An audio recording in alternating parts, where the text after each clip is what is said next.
मेरा है? दामाद कहेगा मेरा ससुर है, मेरा अधिकार है।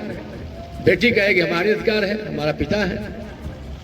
एक जो है अधिकार कितनों को जो है भक्तों को जो है अपना बना देता है, अधिकार क्षेत्र में बना देता है कि हम तुम्हारे पिता हैं, हम तुम्हारे ससुर हैं, हम तुम्हारे पुत्र हैं, हमारे तुम्हारे सब कुछ है। इसीलिए एक का अधिकार जो मालिक होते हैं उनके ऊपर कई का अधिकार हो गया है।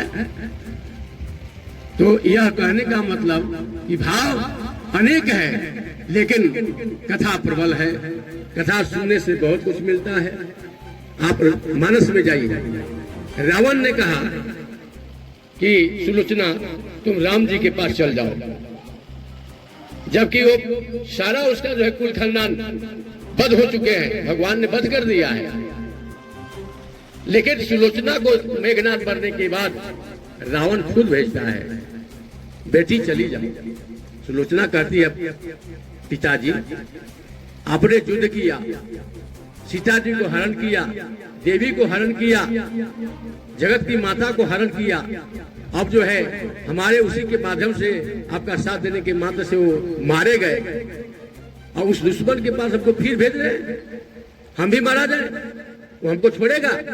राम नहीं छोड़ेगा, सुलोचना ने कहा।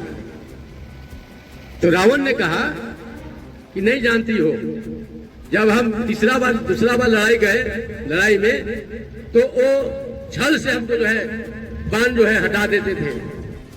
उनका मैं बाण का शक्ति मैं देखा था कि वो है कौन।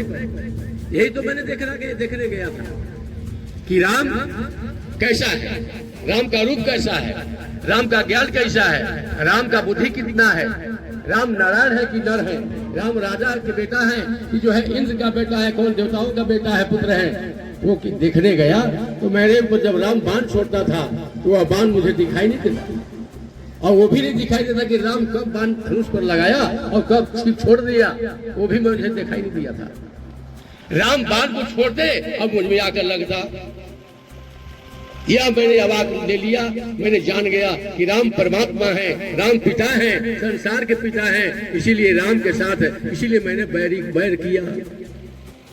इसीलिए रावण ने कहा, क्या कहा, यहो यही भजन न तामस देहा, मन क्रम वचन मंत्र दृढ़ा।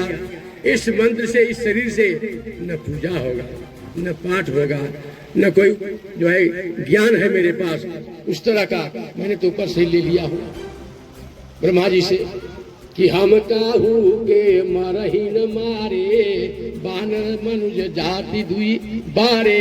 हम किसी के मरे न मरे, हमको नर मारे या बंदर मरे, ये दो जाति को छोड़कर तीसर का हमें कोई न मार सके, ऐसा बता। ब्रह्मा जी समझ गए, है रावण बड़ा होशियार निकला।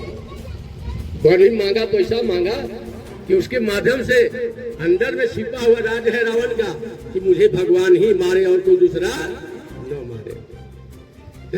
इसीलिए रावण ने कहा ये सती सुलोचना तुम जाओ। बोले कहाँ जाए? बोले राम जी के पास। राम जी दयालु है, राम जी करुणा निधान है, हमारे ऊपर दया किया। कैसे दया किए? सुलोचना ने पूछ दिया, कैसे राम ने दया किया? सुलोचना सुनो, मैं जब राम जी के पास तीसरी बार लड़ाई में गया था तो मैं मारते बाण चलाते थक गए, और थक गए राम ने ऐसा तीर बाण मारा कि मेरा बाण कट गया, और कट गया तो आधा नीचे गिर गया। फिर मेरा जो है ऊपर ध्वज था, फहरा रहा था, वो ध्वज के ऊपर मारा, वो ध्वज गिर गया, जो कि मेरा शिरोमणि और मेरा निशान था वो समाप्त कर दिया। पहले हाथ का शस्त्र समाप्त किया, ऊपर का ध्वज समाप्त किया, और तीसरे बार में हाथ में मारा, और इसके बाद चौथा बार मार रहे थे। उस समय उसने कहा कि राम ने कहा रावण अब तुम आज थक गए हो, अब तुम युद्ध नहीं कर सकते हो, जाओ आराम कर लो, कल आना शस्त्र लेकर के आना। क्योंकि रावण तो निशस्त्र हो गया था, बाण रहते हुए धनुष ही टूट गया था, भगवान ने तोड़ दिया था। उसी के माध्यम से राम ने रावण का अभिमान तोड़ा।